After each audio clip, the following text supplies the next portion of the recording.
Bonjour mes frères et sœurs. Le thème de ce matin, ta grâce nous suffit. Seigneur, je te prie que cette grâce vienne dans nos vies. Que cette grâce ne soit pas orgueilleux, Papa. Éloigne toutes choses, tous ceux qui ne marchent pas avec Dieu, qui éloignent, Papa. Éloigne la critique, les murmures de ce monde, les esprits qui essayent de nous étouffer. En ton nom, Papa. La guérison vient de toi, Papa.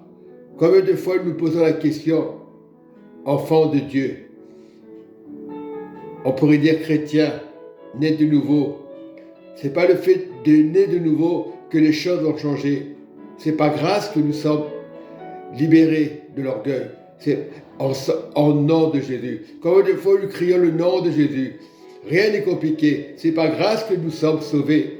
C'est par grâce que nous sommes élevés par Dieu, pas par les hommes, pas par les religions. Et combien de fois nous cherchons les religions? La meilleure des religions, c'est ton cœur et ton Dieu. Oui, on est des croyants. Oui, on peut être musulman. Oui, c'est vrai, on peut être chrétien. Peu importe, on peut être dans le judaïsme. Mais la seule raison, c'est Christ. L'espérance, c'est Christ. Combien de fois nous posons des questions, combien de fois nous crions Abba Père, et rien ne se passe. Parce que nous cherchons trop les choses spirituelles, trop les choses de Dieu. On ne peut pas aller au-delà de Dieu. Et si on est humble, c'est là que le Seigneur va venir. Et le Seigneur nous dit dans 2 Corinthiens 12,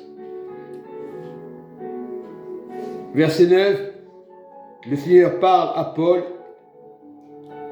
et il m'a dit, ma grâce te suffit, car la puissance s'accomplit dans la faiblesse, dans la faiblesse. Et je prie, Papa, que cette faiblesse soit élevée. Ce n'est pas une question du physique, que cette faiblesse soit élevée. Nous sommes 8 milliards sur la terre et on cherche toujours des gloires, à chercher des dieux partout, à droite, à gauche. Nous voulons être le Christ, la grâce de Christ, la guérison de Christ, pas celle des hommes, pas celle des docteurs. Nous cherchons les choses d'en haut. Combien de fois nous sommes humiliés par nos amis, par nos collègues de travail, mais nous devons les aimer. Tout se fait par grâce. Tu veux un miracle dans ta vie, dans ta famille, mais prie pour ta famille. Prie pour le prénom de ta famille, mais tu le fais par grâce. Et la grâce brise l'orgueil, brise nos jugements, je veux dire. Parce que nous avons des jugements, c'est facile, la langue parle vite, mais on ne cherche pas la grâce de Dieu. On n'est pas là pour juger les uns des autres, on est là pour s'encourager. Et le Seigneur, il parle bien à Paul, il parle même à Paul et à nous aussi. Il m'a dit, ma grâce te suffit, car la puissance s'accomplit dans la faiblesse. On parle de la puissance de Dieu. Sans Dieu, tu ne peux rien faire. Je me glorifierai donc bien plus volontiers de mes faiblesses. Il vaut mieux être dans la faiblesse, même si on te juge, même si on te critique, sois dans la faiblesse. Et cette faiblesse changera la personne. C'est dans le calme, la confiance que sera notre force. Il ne faut pas mépriser la personne dans le silence. Ça, c'est un piège de païen. On dit souvent, le silence peut tuer une personne. C'est méchant de parler comme ça. C'est humain. On ne doit pas parler comme ça. La grâce suffit pour nos voisins. La grâce suffit pour les religions. La grâce suffit pour guérir les malades et les boiteux. Restons dans la grâce. Et si tu es humble, la guérison se fera. Il y a combien de religions aujourd'hui? On peut les compter sur les doigts, qui trompent les gens. Ils ont des belles paroles, des bels aspects pour encourager. Et après, il n'y a pas la grâce. Ce n'est pas la grâce de Dieu. On est devenus des philosophes. On dit qu'on n'est pas des philosophes, on est des philosophes. On dit, je connais mieux que toi la parole. On ne la connaît pas. C'est à l'intérieur, cherchant à creuser la parole, en esprit, en vérité. Ce n'est pas en lisant un livre que tu vas avoir des délivrances. Des fois, les personnes ils prennent des livres pour savoir la connaissance. La connaissance ne sauve pas. C'est la grâce de Dieu. Beaucoup des personnes ne croient pas en Dieu. Ils se disent païens, ils se disent athées, ils ne sont pas athées. C'est la grâce de Dieu qui dira le contraire. La grâce du Seigneur. Voilà, restons avec le Christ. Il faut se reposer avec le Christ, pas envers les hommes, les intellectuels. On doit les aimer. On a besoin d'eux aussi, les uns envers les autres. On a besoin d'apprendre. Mais Dieu, c'est la grâce qui donne aux personnes l'intelligence. On est tous intelligents. Mais la grâce de Dieu donne l'intellectuel de Dieu, du surnaturel, pas celle des hommes. Tu peux avoir des milliards et des milliards, mais si tu n'as pas la grâce de Dieu, eh bien, tu n'es rien. Tu es de passage. Tu es rien du tout. L'homme peut te considérer pour rien du tout. Lorsque tu vis sur la terre, on va te considérer parce que tu as fait des études, parce que tu as fait ci, parce que tu es président. On va voir un certain respect, mais on n'a pas de respect en réalité. On veut le beurre et l'argent. Cherchons la grâce de Christ qui se repose sur l'humanité. Au nom de Jésus, sur moi. Et nous cherchons le nom de Jésus. Cherchons pas des hommes, cherchons pas des philosophes, des écrivains, cherchons pas des religions, cherchons la grâce de Dieu. Et la grâce de Dieu, c'est être honnête. C'est pas facile. Tu peux parler, tu peux avoir des belles paroles. Mais moi, je parle par grâce, c'est pas le moi orgueilleux de dire pourquoi tu as dit moi. Faut pas être superstitieux. Quand tu dis moi, c'est parce que tu as dit moi, c'est que tu es orgueilleux. Ça devient de la stupidité. Donc, on n'est pas des superstitieux. Le moi peut dire le moi de Jésus, le moi d'un ami. Moi, j'ai ci, moi j'ai ça. C'est pas de l'orgueil. C'est à force et d'habitude, le monde est devenu le moi. Le moi veut rien dire. Oui, si tu es méchant, tu fais du mal. Tu deviens orgueilleux. Si tu dis je sais tout, tu ne connais rien. Tu connais en partie. Le Seigneur te dit, c'est par grâce que nous sommes sauvés. La grâce suffit. Pourquoi s'inquiéter? Dans le nom de Jésus, la grâce suffit. Peu importe ce que tu vis, peu importe la situation, si tu es dans la politique, peu importe si tu es dans l'informatique. Aujourd'hui, tout a évolué. La grâce de Jésus suffit.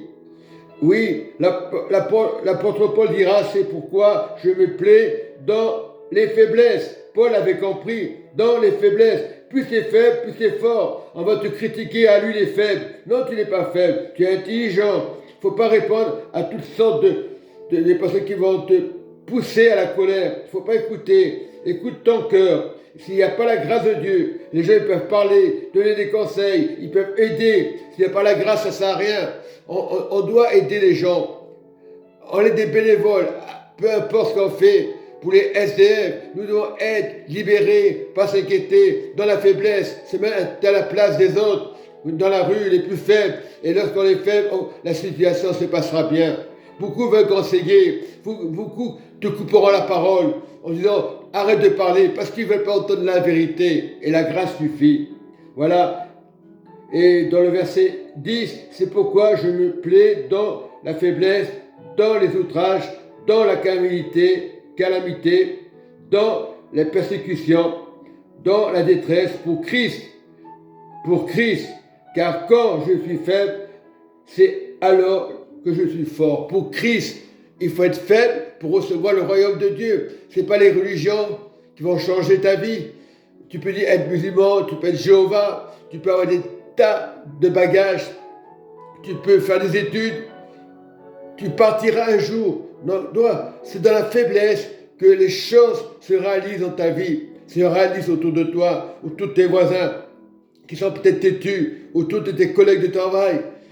Le bien que tu peux faire dans les maraudes ou autre chose, association. Regarde pas association, regarde Christ, la faiblesse. C'est dans la faiblesse que tu es fort. Et Christ était toujours faible, mais il était humble, il était avec Dieu. Et lorsque tu es humble, tu es avec Dieu. Donc restons les pieds fermes sur terre et restons dans le royaume de Christ, parce que Christ c'est la vraie vérité, la vraie foi. Beaucoup diront, tu es devenu fanatique. Non, le Christ n'est pas fanatique. C'est les gens qui disent ça qui sont fanatiques. Et je lui dis, ceux qui te diront, tu perds la raison, c'est eux qui perdent la raison. Ceux qui diront, ne crois pas en Christ, ils perdent la raison. Parce que Christ, c'est la seule vérité du vrai Dieu. Et les gens se font avoir. ils cherchent les choses qui brillent, ils cherchent des choses, des apparitions. Ça ne va pas changer. L'apparition ne changera pas une vie. Dieu peut apparaître pour que tu puisses améliorer les choses en Christ. Quelles que soient les apparitions en Christ, c'est vrai, les apparitions, ça peut exister, mais la plus belle chose qui peut arriver, c'est le Christ. C'est le Christ. Il est tout. Il est les apparitions. Il est dans ton cœur. Là-haut, tu le verras. Pourquoi t'inquiéter? Tu le vois, le Christ, déjà, dans ton cœur. Les gens diront, il est devenu un peu bête, celui-là. C'est eux qui s'embêtent. Il ne faut pas dire qu'ils s'embêtent. Il faut les aimer quand même. Mais ils te diront que tu es bête quand même. Ils te diront, tu es devenu fanatique. C'est eux, les fanatiques. Ils vont aider les gens, c'est bien. Les malheureux, c'est bien. Mais reste dans la faiblesse de Christ. Lorsque je fais des maraudes, c'est en Christ que je m'élève. C'est pas moi qui dois me lever pour dire j'ai fait ci, j'ai fait ça. Soyons dans la paix. Les personnes ne seront pas d'accord que tu parles de Christ. Et aucune religion ne dira faut pas parler de ça. Oh, tous ces prêtres, tous ces pasteurs. Non, arrêtons ces choses-là. Dieu il existe. Même la personne gentille dira laisse tomber, j'étais déçu de la religion. Tout le monde le dira ça. Toutes les religions le diront. Mais c'est Christ qui remportera toutes les religions, que tu sois musulman, que tu sois catholique, adventiste, tout ça c'est des religions. Aucune religion ne sauve, c'est Christ. Voilà, c'est pas compliqué, on se complique trop la vie. Tu vas mourir avec Christ. Il faut leur dire à toutes les religions, que tu sois musulman, que tu sois Jéhovah, c'est Christ qui a remporté. Tout le monde se dispute à cause des religions. Non, c'est les religions qui mettent la pagaille, c'est les étiquettes, c'est pas le Christ. Christ n'est pas une religion, c'est une histoire réelle que les gens ne veulent pas accepter. Ils préfèrent regarder aux apparitions, ça ne va pas te sauver la vie. Si tu es malade, tu es malade. C'est ton cœur avec le Christ. Oui, Marie était dans la Bible. Marie a obéi. Voilà ce qu'elle a fait. C'est ça la vision du Seigneur. C'est ça le miracle. Abraham, il a fait, il a été persécuté, on l'a peut-être jugé parce qu'on disait qu'il était fanatique. Et tous ceux qui marchent en Christ, on dira qu'on est des fanatiques. C'est l'ennemi qui fait ça. Il faut mieux être avec Christ que Dieu. Ne parle pas de Dieu, de ces endroits-là, ça c'est le diable en personne dans tes pensées. Le diable n'a pas de compte et je le répéterai toujours. Si j'envoie ça, ils diront, il est devenu un peu fanatique. C'est les personnes qui diront, arrête de parler de Dieu. C'est eux les fanatiques. C'est eux qui sont complètement aérés. Il ne faut pas dire qu'ils sont aérés. Il faut prier pour eux, que Dieu les touche. Soyez bénis dans le nom de Christ de Nazareth. Amen et Amen.